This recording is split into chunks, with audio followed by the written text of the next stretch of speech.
Hello, good morning. मैं doctor Lakshmi Gupta, राजकीय कन्या महाविद्यालय धौलपुर। आज हम चर्चा करेंगे सामाजिक अनुसंधान के प्रकार के अंतर्गत ऐतिहासिक अनुसंधान पद्धति। अभी तक हमने चर्चा की थी सामाजिक अनुसंधान के प्रकार में मौलिक और शुद्ध अनुसंधान, व्यवहारिक अनुसंधान। आज हम चर्चा कर रहे हैं ऐतिहासिक अनुसंधान। ऐतिहासिक अनुसंधान पद्धति, इस पद्धति में सामाजिक तथ्यों की प्रामाणिकता और सत्यता को ऐतिहासिक घटना के आधार पर विश्लेषित किया जाता है। इस विधि में सामाजिक घटनाओं का अध्ययन काल क्रमिक रूप में किया जाता है और यह देखा जाता है कि किसी घटना के उद्गम, विकास और परिवर्तन का क्या क्रम रहा है और उसका क्या संबंध रहा है। ऐतिहासिक अनुसंधान, जैसा कि हम जानते हैं कि इतिहास की घटनाओं का अध्ययन करने के लिए किया जाता है। कोई भी घटना जब घटित होती है, उस घटना के घटने का क्या कालक्रम है, किसके बाद कौन सी घटना घटित हुई और वो किस रूप में हमारे सामने देखने को मिली, उसका उद्गम कैसे हुआ, विकास कैसे हुआ और उसमें क्या क्या परिवर्तन देखने को मिले हैं। इस विधि के माध्यम से इतिहास में घटित होने वाली घटनाओं का अध्ययन किया जाता है। अब हम चर्चा करते हैं ऐतिहासिक अध्ययन पद्धति के सोर्स से तात्पर्य होता है कि कौन कौन से ऐसे स्रोत हैं जहां से हम ऐतिहासिक अध्ययन पद्धति की जो घटना है उसके बारे में जानकारी प्राप्त कर सकें। जिसके अंतर्गत प्रथम हम ले सकते हैं प्रकाशित पत्र लेख। जो भी समय समय पर पत्र लेख प्रकाशित होते रहते हैं, वह हमें उस समय घटित होने वाली घटनाओं के बारे में जानकारी देते रहते हैं। अगर आज हम कोई 5 साल पुरानी चीज़ का अध्ययन करना चाहते हैं तो हम 5 साल पुराने मैगज़ीन, पत्र, न्यूज़पेपर्स आदि को अगर लाइब्रेरी के माध्यम से ढूंढने का कार्य करेंगे तो हमें उसके ऐतिहासिक तथ्यों का ये ज्ञान होगा कि घटना के घटित होने के पीछे क्या क्या कारण देखने को मिले हैं। जो लेख आज जो है वो कल इतिहास बन जाता है, तो जो इतिहास है उसके माध्यम से हम जानकारी एकत्रित करके वर्तमान संदर्भ में भी घटना को समझने का कार्य कर सकते हैं। जीवन इतिहास, डायरी, संस्मरण। डायरी प्रत्येक व्यक्ति को वैसे कहा जाता है कि अपने दिन भर घटित होने वाली घटनाओं के बारे में एक डायरी ज़रूर लिखनी चाहिए। उस डायरी के माध्यम से हमें उस व्यक्ति के विचारों का, उस व्यक्ति की भावनाओं का, उससे संबंधित घटनाओं का, जानकारी का हमें पता चलता है। इसी प्रकार आपने यदि सुना हो तो बहुत सारे व्यक्ति जीवन इतिहास लिखने का कार्य करते हैं। हम अपना जीवन इतिहास स्वयं भी लिख सकते हैं और हमारा जीवन इतिहास कोई अन्य व्यक्ति भी लिखने का कार्य कर सकता है। संस्मरण, यानी हम यदि कहीं ऐतिहासिक यात्रा पे गए हैं या हम कहीं टूर्स पे गए हैं तो हम संस्मरण को, अपनी जो यादें हैं उसको लिखने का कार्य कर सकते हैं। जैसा मैंने अभी पहले बताया कि हम जो लिख रहे हैं वो आज का लिखा हुआ कल इतिहास बन जाएगा, और यदि हम 15 साल बाद, 20 साल बाद उसको देखेंगे, पढ़ेंगे तो हमें लगेगा कि हमने कभी ऐसा लिखा था। यानी हम आज के संदर्भ में आगे भविष्य में उसको जानने का कार्य कर सकते हैं। साक्षी और विवेचना के आधार। साक्षी यानी उस समय के जो व्यक्ति हैं, जो गवाह हैं, वो हमें उसके बारे में बताने का कार्य करेंगे।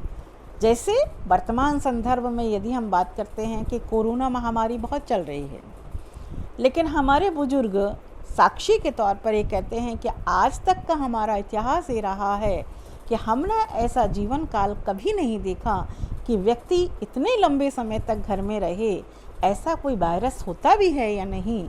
तो ये हमारे साक्षी हैं। वो ये कहते हैं कि हमने 1961 की 62 की लड़ाई देखी, 72 की लड़ाई देखी, 1947 की लड़ाइयाँ देखी, लेकिन ऐसा हमने नहीं देखा।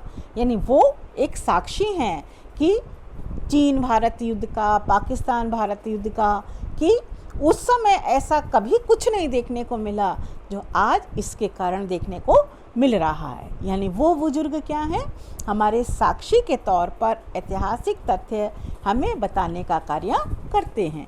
विवेचना के आधार पर, विवेचना यानी किसी विषय के बारे में बताने का कार्य करना। कुछ ऐसे लेख होते हैं जो प्रकाशित नहीं हो पाते, अप्रकाशित होते हैं, जिसको हम कहते हैं शिलालेख, दुर्लभ हस्तलेख, शोध लेख। कुछ शोध लेख प्रकाशित हो जाते हैं और कुछ शोध लेख प्रकाशित नहीं हो सकते, नहीं हो पाए हैं किसी कारण से, तो हम उनके माध्यम से भी तथ्यों को संग्रहित करने का कार्य कर सकते हैं। अप्रकाशित यानी जो प्रकाशित नहीं हुए। ऐतिहासिक अध्ययन पद्धति का प्रमुख उद्देश्य ही ये होता है कि जो घटना घटित हो गई है उस घटना के बारे में ऐतिहासिक आधार पर हम तथ्यों को संग्रहित करके उस घटना की विवेचना, वर्णन करने का कार्य करें। तो ये कुछ ऐसे बिंदु हैं जिनके माध्यम से हम ऐतिहासिक घटना के बारे में जानकारी एकत्रित करके अपने ज्ञान का विकास या समस्या का निदान करने का कार्य कर सकते हैं। अब हम बात करते हैं कि ऐतिहासिक अनुसंधान पद्धति के कौन कौन से चरण होते हैं। सबसे पहले, जैसा कि आप सबको पता है कि जब भी कभी हम अध्ययन करने का कार्य करते हैं तो हमें सबसे पहले अपनी समस्या का चयन करना पड़ता है। कि जब समस्या हमें ये निर्धारित हो जाती है कि हमें किसके बारे में अध्ययन करना है, हमारे प्रॉब्लम्स क्या है, हम उससे संबंधित तथ्यों को इकट्ठा करने का कार्य करते हैं और उससे संबंधित हम सूचना के स्रोत कौन कौन से हैं, यानी कहाँ से हम जानकारी एकत्रित करने का कार्य कर पाएंगे, उनका हमें चयन कर लेना चाहिए। तत्पश्चात होता है तथ्यों का संकलन, यानी आपने सूचना के स्रोत पता कर लिए कि यहाँ से हमें जानकारी पता चल सकती है, तो हम उसके आधार पर ही अपने डाटा का कलेक्शन करने का कार्य करते हैं।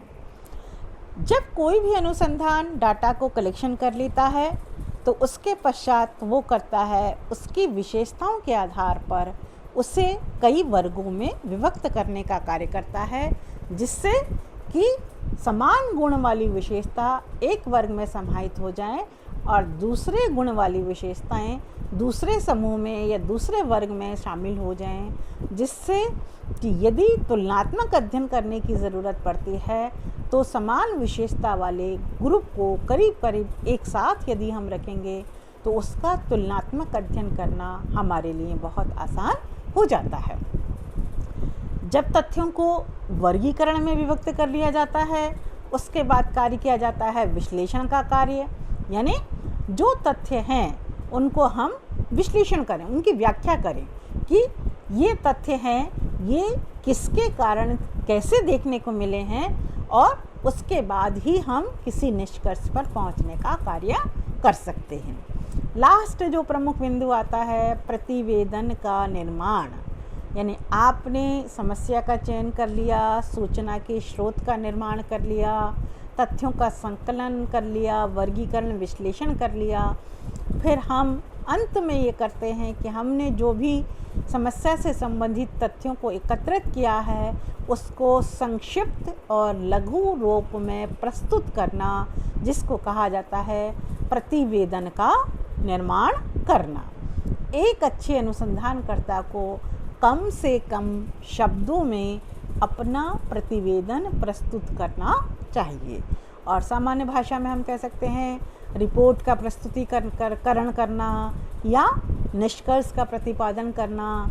तो ये कुछ ऐसी चीज़ें हैं जिनके माध्यम से हम जो इतिहास में घटनाएं घटित हो गई हैं उसके बारे में अध्ययन करने का कार्य कर सकते हैं, क्योंकि हम सबको मालूम है कि इतिहास में जो घटनाएं घटित हो गई हैं उसको हम दोहराने का कार्य कदापि नहीं कर सकते, लेकिन जो घटनाएं घटित हो गई हैं उनसे हम सीखने का कार्य जरूर कर सकते हैं कि ऐसा कोई भी कारण फिर से पैदा ना होने दें जिससे इस प्रकार की घटना हमारे समाज में पुनः घटित हो।